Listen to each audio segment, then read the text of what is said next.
Is Hansard okay with me kicking off, and we can hear both witnesses? So I now declare open this hearing of the Senate Select Committee on Information Integrity and Climate Change and Energy. I begin by acknowledging the traditional custodians on the land on which we meet, the Ngunnawal and Ngambri peoples of Ngunnawal country, and pay my respects to the elders past and present. I extend that respect to all Aboriginal and Torres Strait Islanders people here today. The committee will be conducting today's hearing in person. Committee members attending in the room are myself, Senator Whish-Wilson as Chair, Senator Nana Raja as Deputy Chair, Senator Canavan, Senator Pocock, Senator Robertson, Senator McLaughlin. These are public proceedings being video streamed live via the Parliament's website, and a Hansard transcript is being made. I remind witnesses that in giving evidence to the committee they are protected by parliamentary privilege. It is unlawful for anyone to threaten or disadvantage a witness on account of evidence given to a committee, and such action may be treated by the Senate as a contempt. It is also contempt to give false and misleading evidence. Witnesses also have a right to request to be heard in camera. If a witness objects to answering a question, they should state the ground on which the objection is made, and the committee will determine whether to insist on an answer, having regard to the ground which is claimed. If the committee determines to insist on an answer, a witness may request that the answer be given in camera. I remind senators of their obligations under the Behavioural Code for Australian parliamentarians to treat witnesses with dignity, courtesy, fairness and respect. I remind everyone engaging in the public hearing, including witnesses and members of the public, that the behavioural standards for Commonwealth parliamentary workplaces require people to act respectfully, professionally and with integrity, encourage and value diverse perspectives, and recognise the importance of a free exchange of ideas. Bullying, harassment and discrimination will not be tolerated or condoned. I also remind committee members of witnesses who are appearing via video conference and are not speaking to please mute their microphones. So, after that preamble, I now welcome representatives of Google via video conference. I understand that information on parliamentary privilege and the protection of witnesses giving evidence to Senate committees has been provided to you. For the Hansard record, would you please state your full name and the capacity in which you appear today? And I might start with you first, please, Ms Lord. Thank you, Senator. My name is Rachel Lord and I'm YouTube's Government Affairs and Public Policy Lead here in Australia. Thank you. My name is Shane Huntley and I'm the CTO of Google Threat Intelligence Group. Thank you. Would you like to make a short opening statement and then senators will ask some questions? Thanks, Senator. We'd welcome that opportunity. Are you happy for me to start now? Yes, please. Thank you. Okay, wonderful. Thank you. Good afternoon, Senators, Chair and members of the committee. We appreciate the opportunity to speak with you today. The open internet has enabled people to create, connect and distribute information like never before. It has exposed us to perspectives and experiences that were previously out of reach. It has enabled increased access to knowledge for everyone. But like other communications channels, the open internet is vulnerable to the propagation of false and misleading information. Mis and disinformation risk undermining Google's mission, and that is to organise the world's information and make it universally accessible and useful. That impacts the trust users place in our services as sources of high quality information that meets their needs. Our approach to managing mis and disinformation across our products and services is based around a framework of three key strategies. Firstly, making quality count. Secondly, counteracting malicious actors. And thirdly, giving users more context. We tailor our approach to each product, allowing us to apply these principles in a way that best serves the unique needs and opportunities of every individual service. We recognise that we have an important responsibility to our users and to the societies in which we operate to address the risk of harms associated with false and misleading information on our platforms. We've spent decades thinking about information integrity, and we continue to invest in adapting and refining our approach in response to a dynamic and evolving information environment. While there is no silver bullet, we are constantly striving to ensure that our response strikes the right balance between the protection from potential harms with respect for the fundamental rights of our users. We look forward to discussing these issues with the committee. Thanks, Senator. Thank you, Ms Lord. I just noticed we've been joined by Jean-Jacques. Could I just check that you can hear us okay? Good afternoon, Senator. Thank you. Sorry, I did manage to get in eventually. Thank you so much for your patience. No problems. Could I just get you to state your name and the capacity in which you appear today, just for the Hansard record? Thank you, Senator. I am Mr. Jean-Jacques Sahel. I work in the public policy team at Google, in a team called the Center of Excellence for Content Policy, looking after content issues in the Asia-Pacific region in particular. Great. Okay. Thank you very much. Was there anyone else wanting to make a statement, or shall we go straight to questions? Great. Okay. Thank you. Just a couple of quick ones. I was just doing a bit of research prior to the meeting and looking at fact-checking. The latest information I could find was from this Google Safety Centre, and it was an article titled "Google's Approach to Fighting Misinformation Online." In that document, you state in November 2022, Google and YouTube announced a $13.2 million grant in their network of 135 fact-checking organisations from 65 countries covering 80 languages. Could you update us on that, please? That's obviously four years old now. What other investments have you put into fact-checking, and do you still have the same network? Have things changed since then?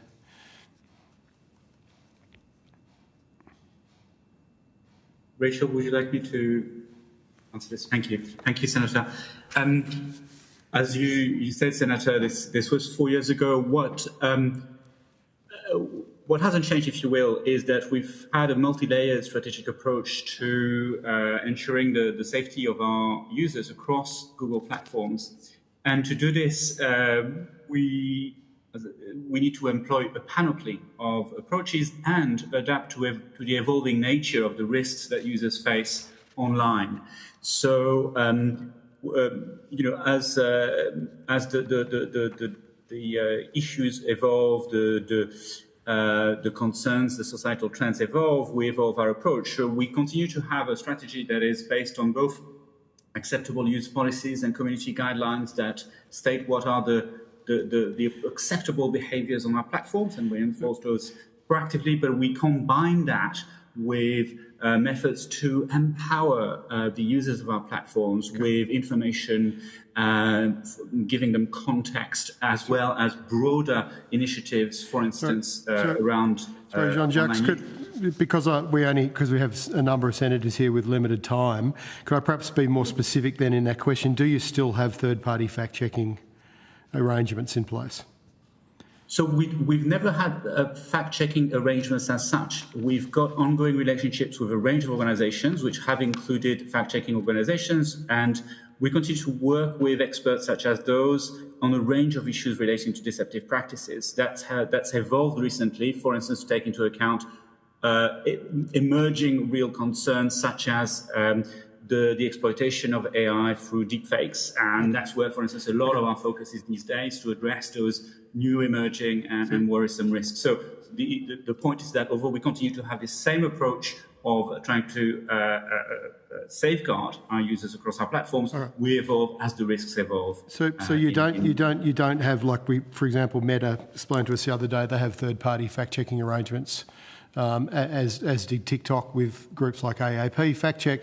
So that is not the case for Google? That has never been the case for Google. We have supported various groups like that, but in different ways. Right, because what was the $13.2 million grant for then? It says for a network of 135 fact-checking organisations on your safety centre. This was a general support. This was a grant rather than a contractual arrangement. So they never provided fact-checking services to us. So This was to support broader efforts in society to help with deceptive or to counter deceptive practices. Okay. I also read that online you were considering a similar approach to X in terms of community notes. Is that what you currently have in place now?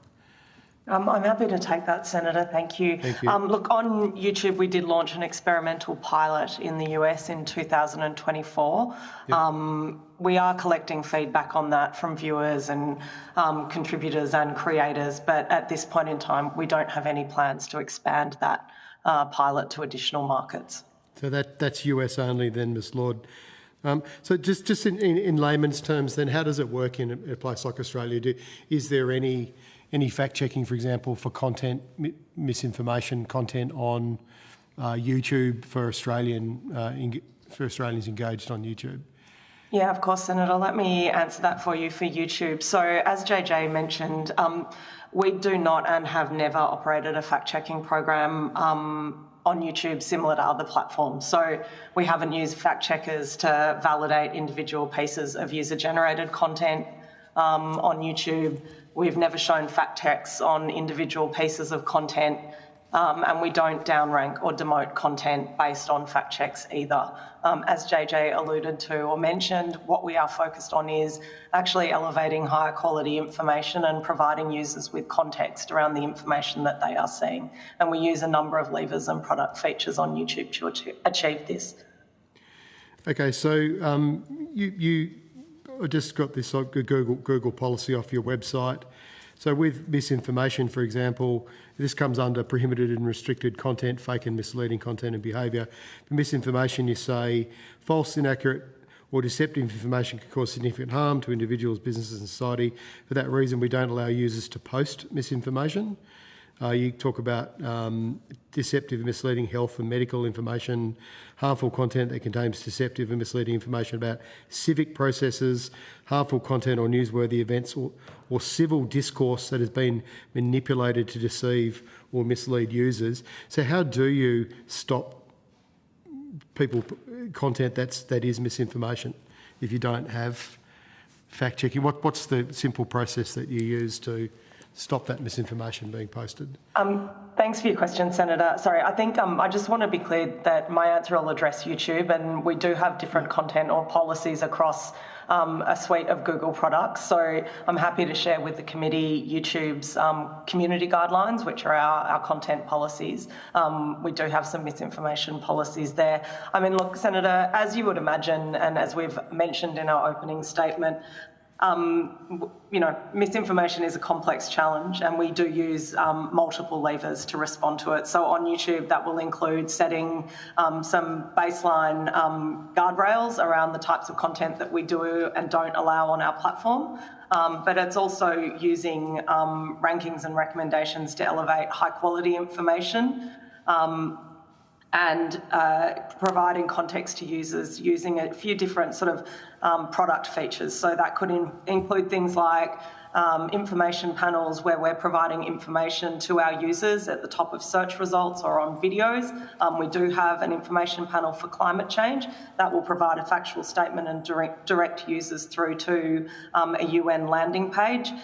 We provide labels around publisher transparency, and then we'll have a few other features where we're actually really elevating high quality content, especially when it comes to news and health information. Thank you. Just as a matter of interest, does Google differentiate between disinformation and misinformation?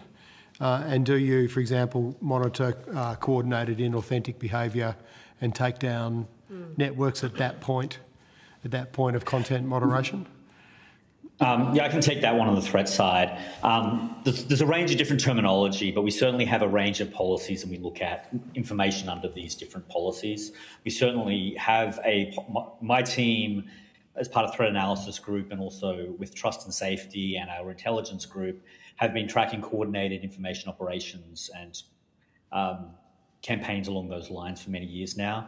And we publish clearly in our quarterly blog what we take down, and we track these threat actors. And we certainly have policies against this coordinated inauthentic behaviour, which is also often known as disinformation. And certainly any such behaviour which is coordinated, trying to push a message which is deceptive in that way, is against our platforms. We've taken action, and we are fairly public and transparent about the actions we have taken there. Great, thank you. If I'm not giving you follow-up questions about your specific answers, it's because we don't have a lot of time, but we may do that in writing to you once we've gone back and reviewed the transcript.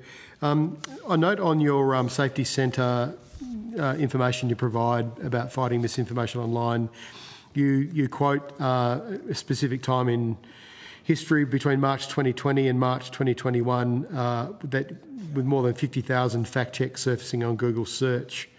in that time period, and that you're heavily investing in initiatives that support media literacy and helping users find trustworthy sources.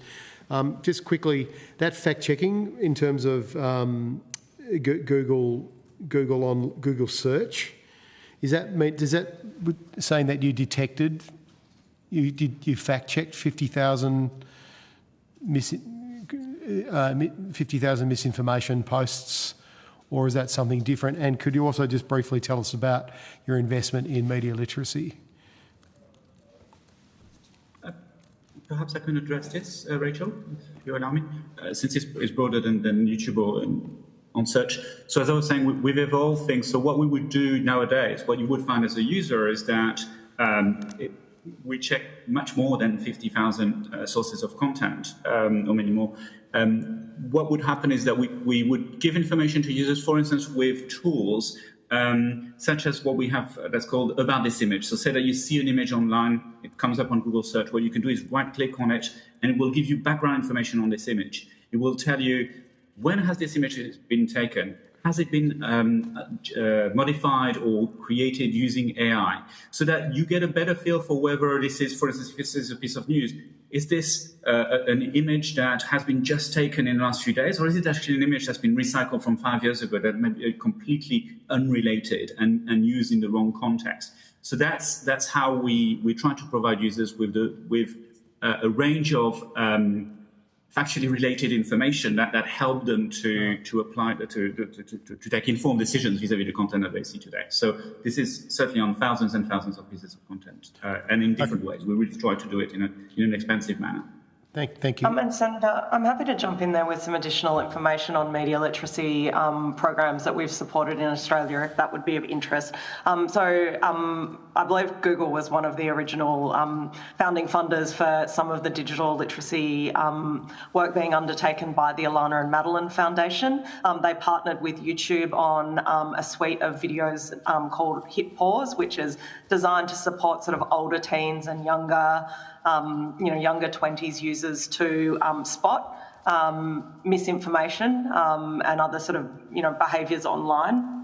And they live live on a YouTube channel. Happy to share those with the committee. And we also provide funding support for Squiz Kids, who produce a really fabulous product designed to help school-age kids identify mis and disinformation. And the other thing I would just point out too is also last year, I believe it was, we partnered with LifeEd to bring Be Internet Awesome to Australia, which is an online safety program for primary school-age children. And a component of that is around spotting false information online. So there's a range of sort of efforts across varying ages being undertaken and supported by Google and YouTube in Australia. Thank you, Ms. Lord. Yeah, if you could give us some more information on Notice or anything else you could add around your investments in that area, that'd be great. I'll now go to the Deputy Chair, Senator Nana Raja. Thank you, Chair. I just want to follow on from the Chair's questioning around inauthentic content, particularly content that is generated at scale. And I turn to the ACMA report from last year, from 2025. Figure 5, I don't know if you've got it in front of you, but there is a graph here which refers to the number of inauthentic account enforcements in Australia that have been action prevented in the context of spam, scams and fraud. It's all a little bit vague, but from 2022, 2023, 2024, you don't feature in this at all. It's LinkedIn, TikTok and Twitch, but there is no YouTube, no representation from Google. Why is that? Senator, I'm happy to take this question. I believe that ACMA report you're referencing is a summary of the transparency reports that signatories to the Australian Code of Practice on Dis and Misinformation provide. So I guess I could provide you with a copy of our transparency report, and you could take a look and come back to us if there's any data points that you're interested in exploring that are included in that report. No. I'm interested in why the report that your representative body, Digi, supplies to ACMA, which then comes to government, doesn't have any information from Google regarding the number of inauthentic accounts that you've actually prevented. Why is it not in this report and you have a report? No, with respect, Senator, so the way the Australian Code of Practice on dis and misinformation works is that signatories, which includes Google, we were a founding signatory of that report, are required to report annually on the efforts we take to meet those commitments under that code. We provide those reports to Digi. They are published then on Digi's website, and the ACMA provides its own report in response to all of those reports from the signatories. Okay, so there is evidence from ACMA that there is no inauthentic activity, according to this report, on Google's platforms. Is that even credible? Senator, I'd have to take another look at the ACMA report, but I know, like when I did review the ACMA report. Do you not review the content of the ACMA report? I guess the Digi content that you supply to ACMA. We produce it, so I read it multiple times. So is there? So you know the data. You know the data. Is there no activity to remove inauthentic content on your platforms? I'll let Shane speak to you about that, but what I can say is that if you note in the ACMA report, Google was called out as providing the highest number of data points under the Australian Code of Practice on dis and misinformation in our transparency reports. So I think there's no shortage of data in our transparency report. I'd be happy to share that with you so you can read the primary materials. But Shane, I think... Yeah, certainly on the... Senator, I'm not aware the exact report, but certainly we do put an incredible investment into detecting and countering inauthentic behaviour on our platforms. As I mentioned earlier, even just in the specific area of coordinated inauthentic behaviour from like state-sponsored actors, we publish on that quarterly, and certainly we have multiple teams of many thousands of people across the company, across our trust and safety efforts, across safe browsing, across our account security teams, where we take action against large numbers of actors at large scales. In many cases, we should also point out, though, that we have to interpret that the scale of detection is actually a win when we take action against this stuff quickly. It's not necessarily how many they create, it's the effect they have. And we've certainly seen that from some actors where they attempt to do a large amount of activity, but we immediately take action. They're unable to create accounts very quickly. We take them down immediately, so they try and create new accounts. They try and post a video, we take them down. So we actually are constantly fighting this battle worldwide, 24/7, with like some of the best security and trust and safety people in the world taking action against these actors. And I don't think anyone else is committing the same resources that we are against fighting these different threats. With regards to inauthentic content and coordinated inauthentic content, does Google profit from this sort of model in any way? Do you reward channels that publish large amounts of low-quality AI content, also known as slop or slopaganda? What is the benefit to Google for letting a little bit through?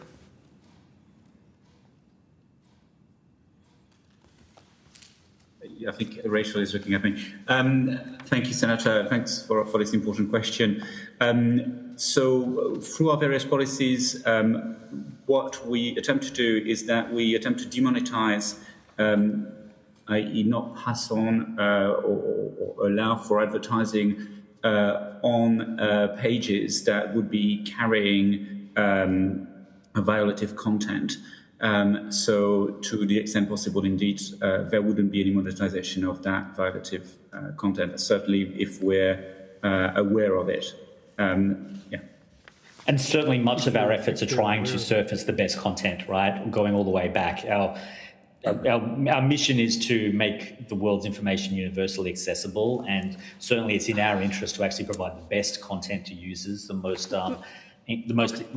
engaging and high quality content. We find that actually is of benefit to the user and also benefit to us. We do not want to put forward low quality. Mr. Hundley, I feel there's a disconnect between your worthy mission statement and reality. Are you familiar with the Reset Tech report, Synthetic Propaganda, that was published in 2025, November 10? I'm not sure I'm aware of the specific report, Okay. but It might be worth Googling it. But this report basically identified 150 YouTube channels. It was an exploration of politically driven misinformation, disinformation, targeting specifically the UK Prime Minister, Keir Starmer. And what it found was a lot of these channels were likely synthesized, so basically AI, synthetic content, and there was a proliferation from one year to the next, from 2024 to 2025, a big uptick, where they found nearly 80% of all channels were created in 2025, suggesting that there were very clear similarities in terms of descriptors, content, layout, branding across these channels, suggesting that they were actually coordinated and AI-driven, and they garnered 1.1 billion views. And essentially the report says that YouTube, through its paid partnership program, in other words, your monetization program, is stimulating the production of political content coming from anonymous creators. Are you familiar with this report?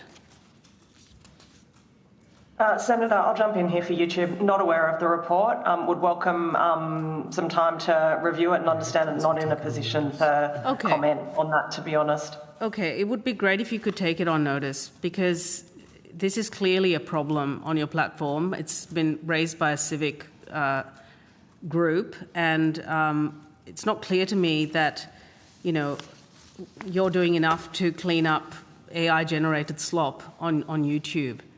And I'm worried that your paid partnership program, your monetization program, it's essentially skewed to eyeballs. So the more sensational or sensationalist the content is and attention-grabbing, that is what is preferenced above quality.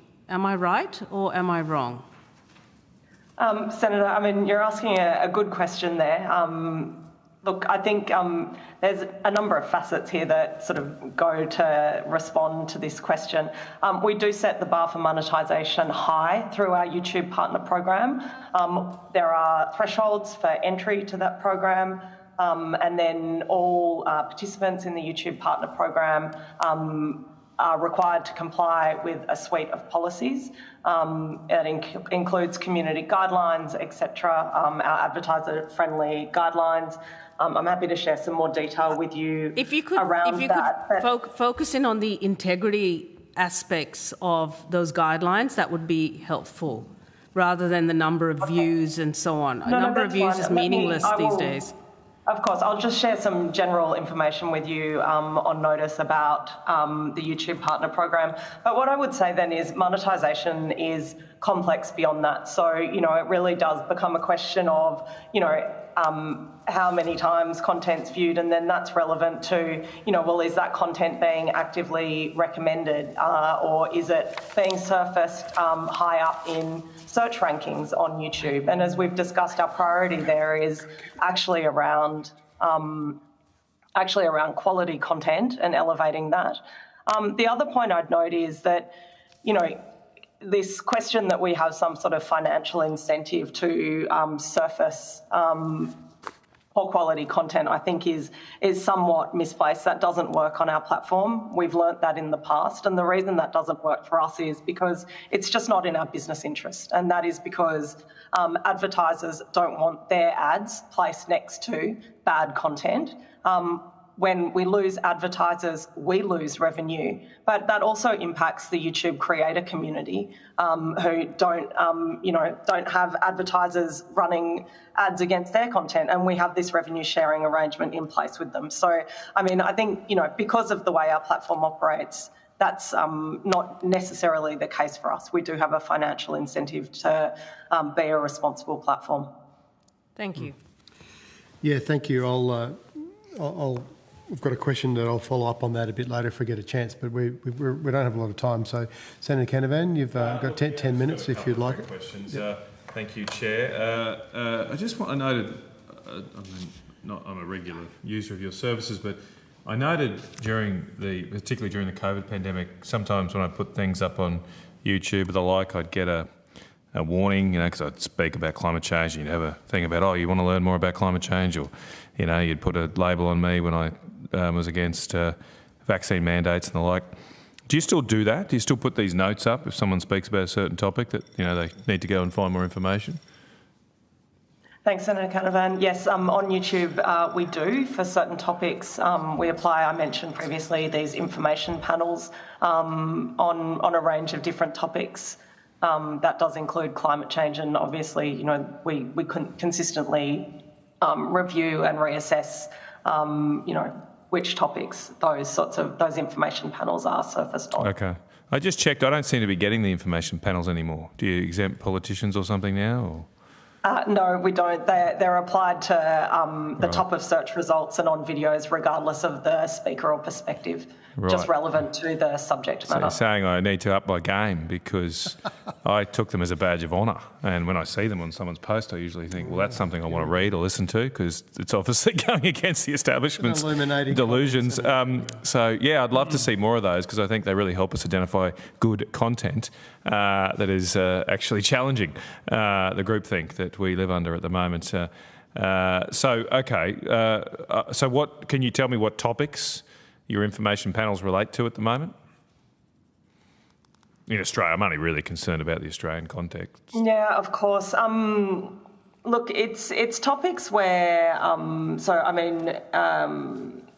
topics that might be prone to misinformation or, require some additional clarification. So, as I've mentioned, we have one on climate change. I believe we've got one on the Malaysian Airlines flight that went missing somewhere, no one knows where, and other sorts of things like that. Do you still have a COVID one? Do you still do COVID, or is that finished? I don't believe so, but I couldn't confirm that. JJ, okay. You're shaking your head.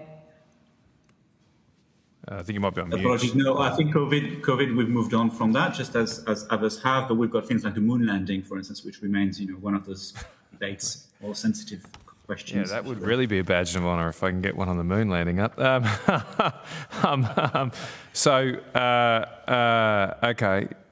Who does the information notes? Do you produce them yourselves internally? That's correct. So, it's a product feature. It's a text box. It'll contain a factual statement on the relevant issue, and then a link through to either sort of an authoritative organisation or something like Wikipedia or Encyclopedia Britannica. For our health labels, it might link through to the Mayo Clinic, for instance. It really depends on the topic. Okay. Do you sort of put these information labels up on all content that might discuss climate change, or is there some kind of stratification, triage of that content's a bit more concerning? We'll put the information label on that. No, as I mentioned, Senator, we surface those information panels regardless of the perspective or the speaker. So they'll appear at the top of your search results if there's a search related to climate change or about climate change, and then they'll surface in the video description as well. Okay. A number of people were banned from YouTube at the height of all this, sometimes around, particularly around the COVID issue. Are people still being censured for certain views that they might express on YouTube? Thanks, Senator. I appreciate that question. Look, YouTube's a video library of over 20 billion videos. We're not here to police opinions, but we seek to provide a platform that's safe and responsible for our users to come to find video content that provides them with information, to learn, to be entertained, all sorts of reasons. We do have ground rules in place. They are our community guidelines, our policies. We are transparent about those, so everyone that seeks to upload content to YouTube agrees to abide by those community guidelines. They're publicly available for all our users as well. And we hold ourselves accountable for how we're enforcing those community guidelines through a number of mechanisms, but including quarterly reporting under our community guidelines transparency report, that we also make publicly available. And of course, Senator, we do continue to review those policies just to make sure that we are drawing the line in the right place and striking the right balance between protecting our users from harm and allowing space for discussion and free flow of information. I think the Chair's going to wrap me up, but No, you've got more time. Oh, I just okay. wanted to ask if Alex Jones is an example of someone that you'd banned previously. Yeah, I think he is had he still been. banned from YouTube? He's been quite right on a number of topics, but yes. I don't know about that, Well, he has. He definitely has. Well, Is Alex Jones still banned? I think he was banned. He was. Look, I don't have that information at hand, but I'm happy to take that on notice and we can confirm. He was guilty of exposing lots of misconduct, that's for sure. I don't know if I got an answer to that question before. I suppose I'll just reword it. Can people be banned from YouTube in particular? I suppose that's the one I'm concerned about of your products, but can people be banned for expressing an opinion? Thank you, Senator. So people can be have their channels terminated in a few different circumstances. The first is where they have had 3 strikes against the same policy in 90 days.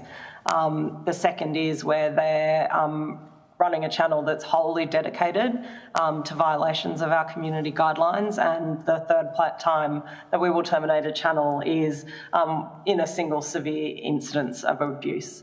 So we're clear about that. That's publicly available information. But I'm just not sure if you quite answered me. So I get the abuse. Definitely happy with that. But what about just expressing an opinion?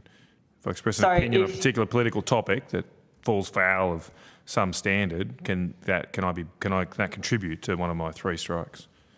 Yeah, so Senator, as I mentioned, the strikes are based on violations of our community guidelines, and they're clear and transparent for all our users to see. I suppose that's what I want to know. Do those community guidelines go to the expression of opinion? Well, I can share the community guidelines with you. They're publicly available, and if you're uploading content, you would have agreed to follow those community guidelines. They cover I don't read. I don't read all this legalese, as most people don't. So, I don't understand why you can't answer that question. It's a very simple question. You obviously, presumably, know your own community guidelines. Don't know why it's my responsibility to be familiar with yours, but can you be banned? Can you be banned for expressing an opinion? Look, Senator, as I said, we're clear and transparent with our community, and that includes people who are uploading content on what we don't allow on our platform. Those community guidelines are publicly available, and anyone who's uploading content to YouTube agrees to abide by them. And we're also very clear with our creators the process for enforcement of those guidelines. And I think we strike a good balance there. You would get a warning initially. You would be certain privilege suspended for a week, and it's a scaled enforcement up until the point of, if you've got 3 strikes for the same policy violation, then yes, your channel would be terminated. Okay, I don't think I'm getting an answer, Chair, so happy to pass the call over. Thank you, Senator Canavan. Senator Pocock. Thank you, Chair. Thank you for your time this afternoon.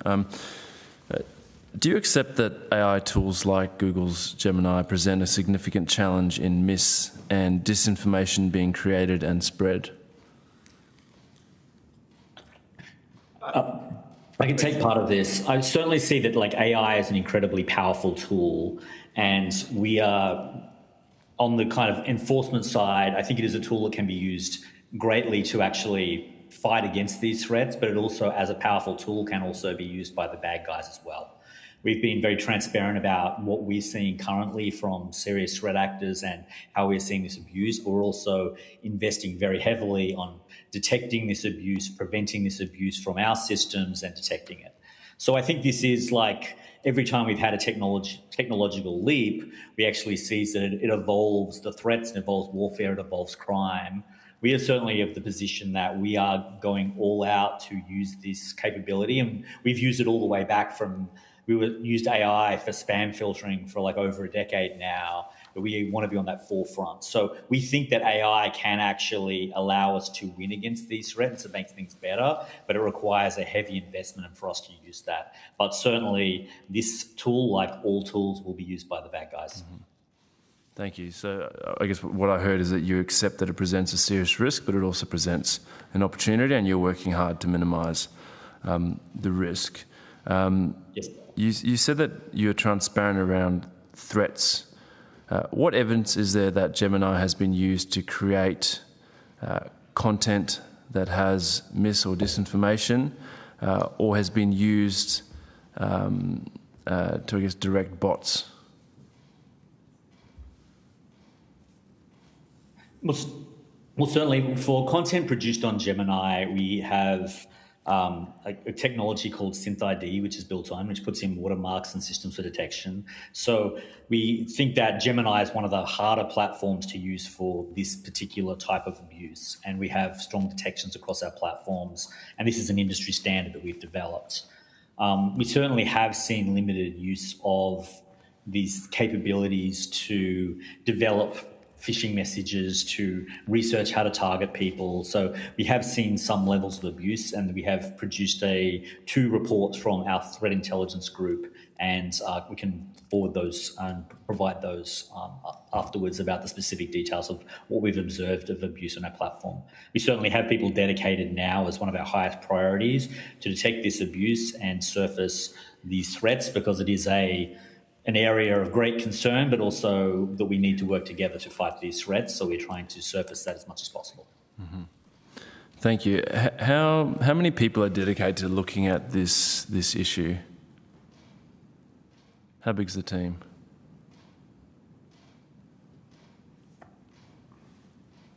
I suppose it's where you define the limits of this issue. I would say that AI threats generally is a huge theme across multiple teams, including the intelligence group, including trust and safety, in YouTube, in DeepMind. No, I understand that. So maybe There have to be let's 100 people at least touching this. I understand that it'd be hundreds across a big company like yours. But let's say specifically looking at mis and disinformation and bots. How many people would touch on that?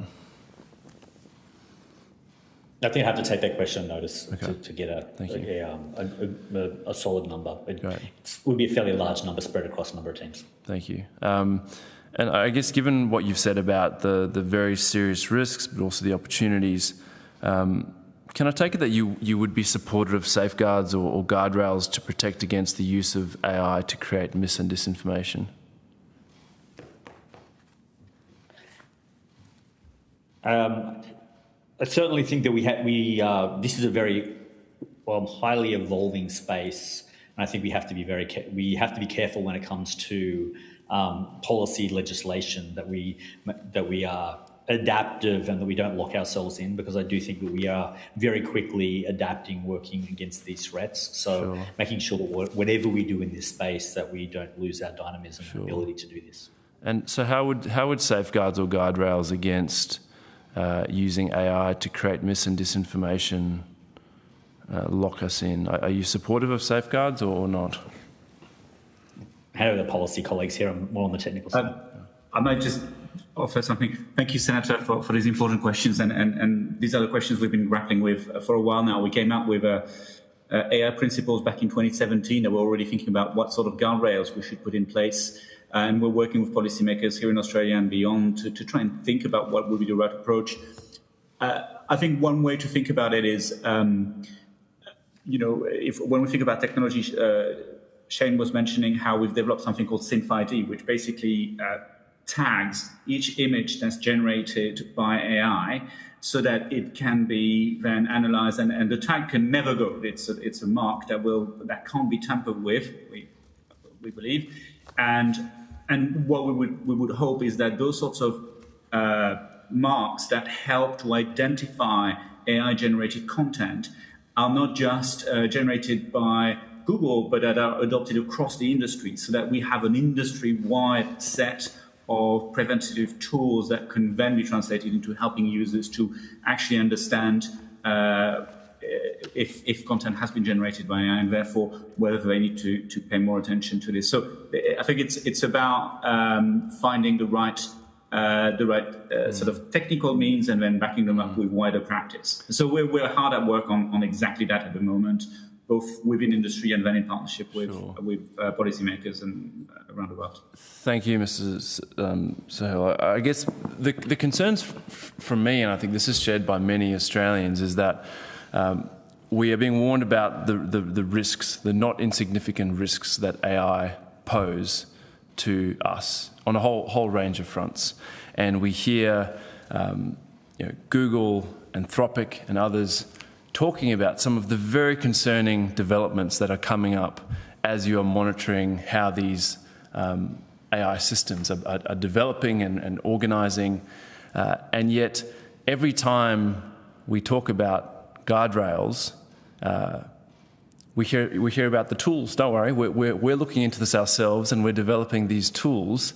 And I think as a society, we should be saying, sure, you can work on your tools to make your AI safer, but here are the guardrails that we are putting on you as a society. And I'm just interested whether or not you actually agree that there should be guardrails on AI development, or do you think, like OpenAI may believe, that it should just be do whatever you want? So we are definitely in favour of guardrails. I think we just need to make sure, a bit like what Shane was saying, that we devise systems that are flexible enough to evolve as the technology evolves. So, and we're involved, as I said, with policymakers. We've supported bills in the US, for instance, around things like what we call digital replicas, to try and put guardrails in terms of how the AI-generated content is produced and displayed. So we're for it. It's not a question of whether we need guardrails. It's what the guardrails should be, etc. And we're very happy to continue to engage with you and other lawmakers in Australia on that. And happy to share more details on our exact positions and suggestions on notice afterwards in writing if you would be interested. And certainly, our head of Ken Walker, our Senior Vice President, has said that AI is too important not to regulate, but it's also too important not to regulate well. And we have published in 2024 7 principles about how to get AI regulation right. And I think that is incredibly important. It's also incredibly important in an Australian context that we want to make sure that we do counter the threats of AI, but we do need to make sure that Australia is able to harness the great opportunities of AI as well. And so that is why we are for regulation, but we have to get the regulation right. Yeah. And I guess my concern is Australians hear that and it's like, yeah, we're for regulation, but not now. Let's take time to get it right. And at the same time, all of the big AI companies are progressing at a rate we've just never seen in human history, the kind of progress that we're seeing. And we're seeing job losses across the board. A whole range of concerning things coming up. So I think this is something that the Parliament is ultimately just going to have to put on companies rather than taking the next 5 years to slowly work this out. But I really do appreciate your time here today. I wanted to finish, if possible, just on one question that has been raised with me a lot. I know this is potentially at the very edge of our terms of reference, but the community I represent here in the ACT, and I know many Australians around the country are concerned about the climate and environmental impact of data centres. We're told that in Sydney alone, they'll be using more drinking water than the entire capital city here in Australia in the next decade. What's Google doing to ensure that there isn't a spike in emissions, electricity consumption from the grid, and water consumption?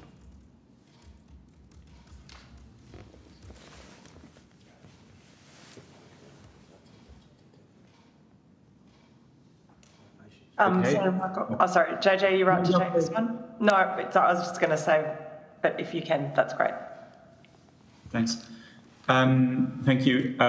Google's been committed to an environmental agenda for a number of years now, and that certainly extends to data centers. We're very aware of all this, and we've constantly attempting to, across our value chain, if you will, from the sort of servers all the way to data centers, to understand and minimize the environmental impact of what we do, and move towards being carbon neutral company. We're well on the way to these goals.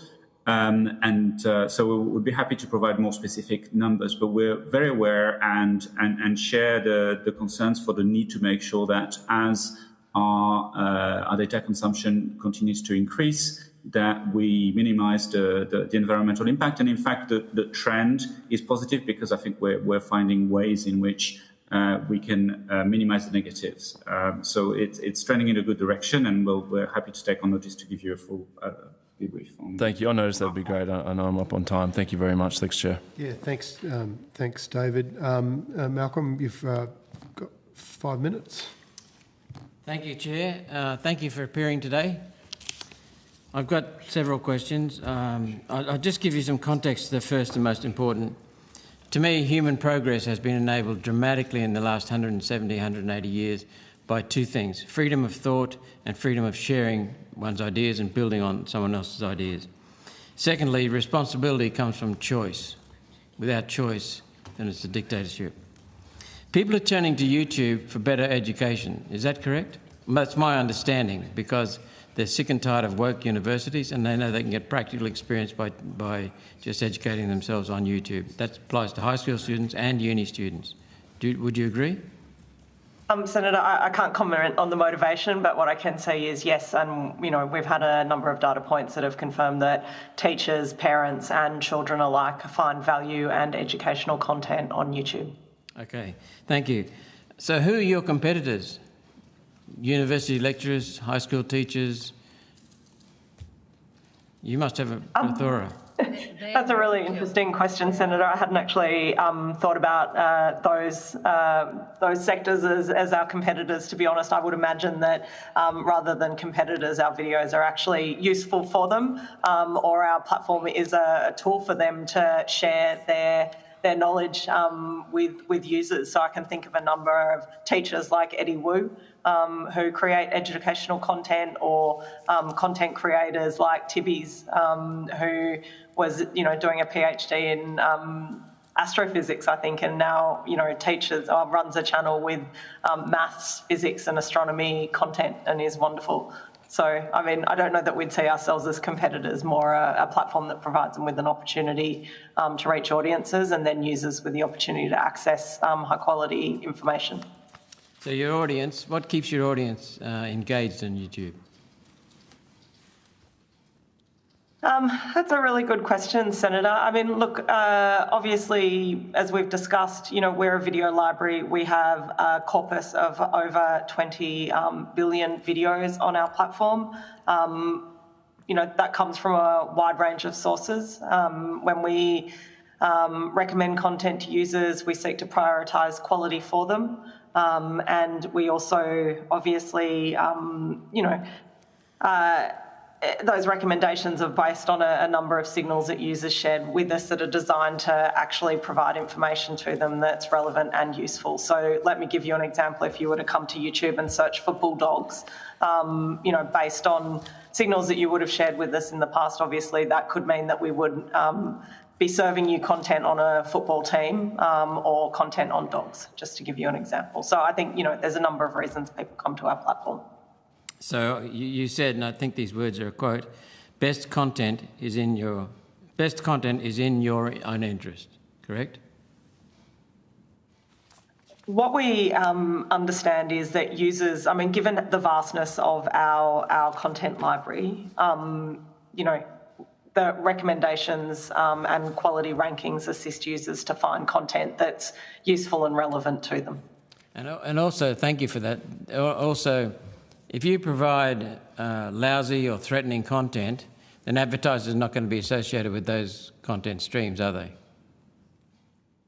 As we answered previously, Senator, we do have a business incentive to ensure that advertisers are that our content is of a high quality. Advertisers are not interested in having their brands associated with harmful content. Thank you. Except for child abuse, child exploitation, except for terrorists, except for violence and harm, advocating violence and harm, surely you're the best adjudicator. Those things I think should be off. But surely you're the best assessor because it's in your own interest to provide the best content, correct? Senator, confirming that, the types of content you've just referred to are not allowed on our platform under our community guidelines. Thank you. I wasn't inferring that. I was confirming no, that they're not. I just wanted to be clear that's not permitted. So advertisers generally would not be looking just straight for clicks based upon harmful content. I'm not sure I understand your question. Would you mind just... What's the incentive for you? Is it to put out good content, or is it to put out clickbait that can get clicks and advertisers? Look, our incentive is quality content, and that is because it attracts advertisers, but it also retains users. It's what people come to look for, high quality content that's useful and relevant to them. So the definition of quality, I did some work on this 20 years ago, is a predictable degree of uniformity and dependability at low overall cost suited to the customer. So let's move on from that. Last question, Senator Roberts. You mentioned in regard to climate change that you're linked to a page to the United Nations for checking. What page is that, please? And is it a page of the United Nations Intergovernmental Panel on Climate Change? Senator, I'm happy to share that link with you so you can take a look for yourself. It's just a general information page on climate change hosted by the United Nations. Could you specifically show me or identify where the science is on that, the empirical scientific proof? Let me share the page with you and you can take a look at it yourself. But I'm happy to share that through with you. Thanks, Senator Roberts. If you've got any other questions, please put them on notice.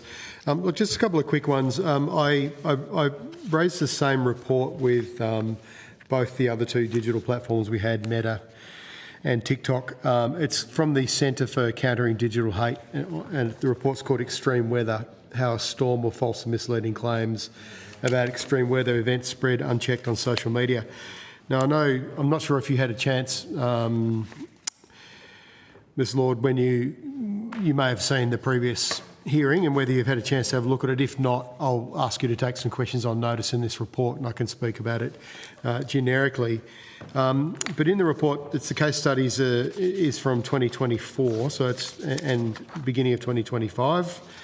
And essentially they look at misleading claims about the causes of extreme weather events, misleading claims about disaster relief aid, misleading claims about emergency responses, misleading claims about the impact of climate change, extreme weather events, misleading claims about political responses to extreme weather events. And they do look at a number of platforms, but two things I wanted to ask you about that they pulled YouTube up on.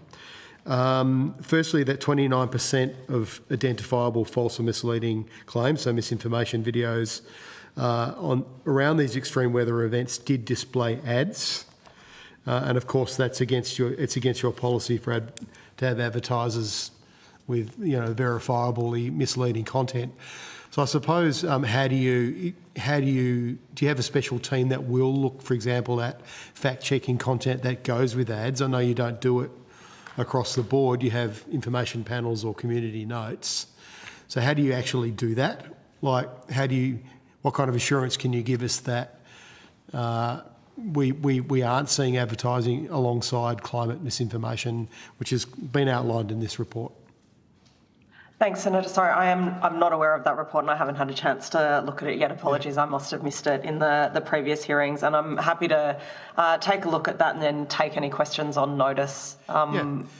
There's a number of claims in there. I can put some more detailed questions, but just thinking about it though, like in terms of operationalising this, do you have a different set of rules, I suppose? With advertising you have higher standards, but how do you actually fact check posts where there is advertising attached to it?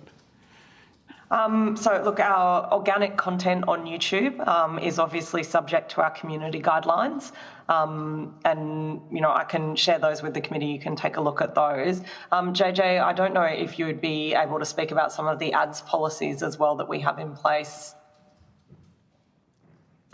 Thank you. Perhaps just at a high level, and we can come back in more detail on notice as Rachel suggested. we have a range of policies that are specific to our advertisers or publishers of content on our platforms, across all Google platforms, not just YouTube. These include policies of good behavior, such as policies against unreliable claims. So, and impersonation. So, for instance, to try and make sure that an advertiser is not pretending to be, for instance, a qualified professional in a particular sector when they're not, and trying to sell a particular product on that premise. Or indeed that they are not making unreliable claims in order to promote a particular point or product that is based on information that is demonstrably false according to international consensus. Okay, well, let's leave it for on notice. But if you look at page 17 of the report, there's an example there of a Charlie Kirk post around the extreme weather event that has Starbucks ads on it. It clearly looks like misinformation to me, but I'll let you come back to that. So just second question. One thing they also pull YouTube up on is that nearly 1 in 3 YouTube videos that they studied were promoting misleading claims about extreme weather, featured a recommendation for further climate skeptic or climate denial content in the Up Next panel. And they give examples of the 100 videos they looked at. 30 had at least one recommendation contained within the top 5 recommendations which contained false or misleading evidence of extreme weather event or climate denial. So I suppose this question comes down to your algorithm. By the way, I love a lot of your content. I was looking at something about Roman General Sulla last night, about how we configured some of his battles, and I do like being shown other things in that area. But so I understand it's a two-edged sword here. But how do you accept that the algorithm does push people down rabbit holes and into echo chambers if they continue to be shown similar content to what they've clicked on? And isn't this a really big problem for us getting the right information to the people who need it the most in terms of countering climate disinformation? Thanks, Senator. I really appreciate that question. I also appreciate the positive feedback about YouTube as well. So thank you for that.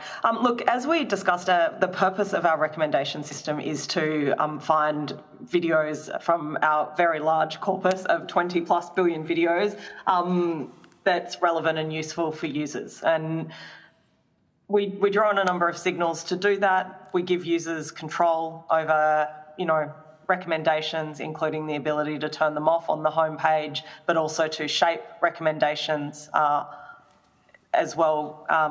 There's a number of controls and tools for that. But I think what you're getting at there is the question of, which I think is a little probably misunderstands how we use recommendations on our system, on our platform. So, from our perspective, recommendations are actually a vital part to how we maintain a safe and responsible platform, and we use our recommendation system as a tool to prevent potential harms. As we've discussed today, we are really focused on elevating and prioritising quality content. For topics where accuracy is really important, and that includes science information, we'll surface content from a range of sources, but also featuring a range of perspectives. And I think that's a recommendation system that's working well. So yes, you might see some content that carries one perspective. You might see content that carries another. It might be a discussion of the issue. It might also be a parody or a comedy sketch on that topic. But what we're looking at there is diversifying the recommendations that people are seeing. And of course, Senator, if content violates our policies, it's removed and it can't be recommended at all.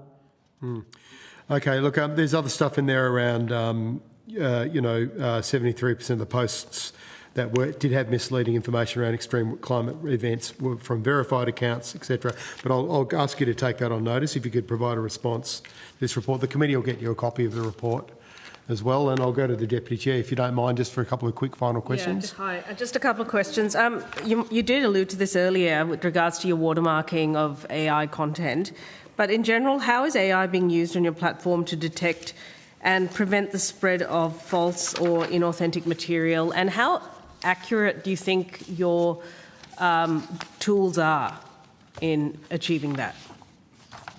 I'm happy to take that question for YouTube and just share some information with you about how we're using automated detection generally to pick up policy violative content. So as I've mentioned on a number of occasions today, we report quarterly on our enforcement of our community guidelines, and that's publicly available. We will share that with the committee. But as part of that report, we talk about first source of detection, and so let me just break down some figures for you. 97% of videos of the over 8.6 million videos we removed in the last quarter of last year, 97% of those were first flagged by machines. And then demonstrating the value of those tools, that meant that 42.3% never received a single view. And then a further 43.3% were only removed with 1 to 10 views. So, from our perspective, what we're seeking to measure is I know we focus a lot on turnaround times. We focus on how widely the content's seen. Because, we could have a video sit on YouTube for 10 years and be seen twice, or it could be there for 5 minutes and being seen 100 times. So that's how we hold ourselves accountable. The other data point I think that's worth sharing with you is our violative view rate. And again, this is also included in our transparency report and updated quarterly. But that is a measure of the number of views that come from violative content on YouTube. And just for us is a measure of how well our systems are working, and that obviously includes automation. And in that same period of the fourth quarter of last year, for every 10,000 views on YouTube, only 14 to 15 came from content that violated our community guidelines. And just on notice, in the ACMA report, there's also mention of your academic research awards that you awarded in October last year to 2 projects on misinformation at Monash and at UTS. If you could supply us with those projects when they're finished, that would be great, just on notice. Can you also just talk to us through AI search now? It's clearly dominating traditional search. What is being done to ensure authoritative information is preferenced in, say, Gemini, for example, compared, and especially given the fact that, I guess, what is going to happen with this issue around advertising if people just preference the AI search and then stop looking through the rest of the content, if you know what I mean. For Google, I mean. Perhaps I can answer this many-layered question in a couple of angles. I think the first one is around information quality, which is at the heart of Google's mission and the way that we've developed our products. And so when it comes to search, as we've explained, I think, throughout this hearing, we try to surface the highest quality information based on a variety of characteristics, such as the reliability of the source, the reputation of that source, and other such factors. That's the sort of approach which has guided search for 20 years and which results that an AI overview would provide would be guided by as well, right? So that's the same philosophy, if you will. As for the developments, and I think that there's a lot of information that's surfacing. We're actually seeing some positive results for publishers in terms of the evolution of AI mode and overviews, in terms of their revenues. But I think what's really important to keep in mind is that we're still in very early days, as I think Senator Pocock was mentioning earlier. This is moving very, very fast. And I think both the technology and the business models are evolving very, very fast. What we've tried to do very early on as we created Gemini is, and search results aided by AI, was that we would have attributions, we would have links to the particular content rather than just provide an answer, if you will, so people can look at the detail. We provide links to, directly next to the answer to some of the key sources. So again, it's very much part of this approach of information quality, giving the user broader context and a variety of sources. So we're continuing with that sort of overall philosophy, but I think the technology is moving very, very fast. So we'll have to to see how it moves, and we're very much, this is very much top of mind for us. If you wouldn't mind, if you could provide us with maybe a list of that criteria you use for information quality, and perhaps a sense of how you weight each of those criteria would be useful. Yeah, we publish transparently what we call our search quality rater guidelines, and we're very happy to share that and related information on notice, of course. And does that also apply to YouTube? Does the same criteria apply to YouTube, or is it a bit different? So, look, we identify multiple signals that help us determine channels that demonstrate expertise and trustworthiness on a given topic. But yes, we also use the search rater quality guidelines. Sorry, I find that quite a mouthful, to help us assess the quality of videos on YouTube as well. So we can build that into the response that we'll provide on notice. Okay, thank you very much. Just a very quick question for you, Mr. Huntley, if you don't mind. Just in relation to security, does Google work with intelligence agencies in places like Australia in relation to coordinated inauthentic behaviour and foreign interference, foreign state actors? Yes, we engage with the governments worldwide, including the Australian government, on these topics, and I've taken meetings and briefed on this topic, and we engage with them regularly, with governments around the world. No, okay, great, thank you. And does Google across the board have kind of granular data on takedowns, for example, be it around potential foreign interference or even other forms of online harms? I know there's some reporting requirements under the code here in Australia, but certainly, specifically on that policy, for quite a number of years now, we've actually produced what's called the Tag Bulletin, which actually outlines specifically all the campaigns that we have seen around this coordinated inauthentic behaviour, with the counts of videos and some details around them. And this is updated in detail and is comprehensive about the threats we've taken down under that policy. No problems. And is there any restrictions on researchers? Obviously, we've had a lot of research. A lot of researchers provide feedback, submissions to this inquiry and evidence. Is there any restrictions on researchers accessing this kind of information? It certainly depends what the type of information is. So researchers, we do provide some information to researchers, but certain information is obviously either proprietary or privacy-related information that we can't provide to outsiders. So, someone will talk about what we do provide. Okay, but under, for example, the Digital Services Act in the EU, you've got requirements to provide access for researchers in relation to some.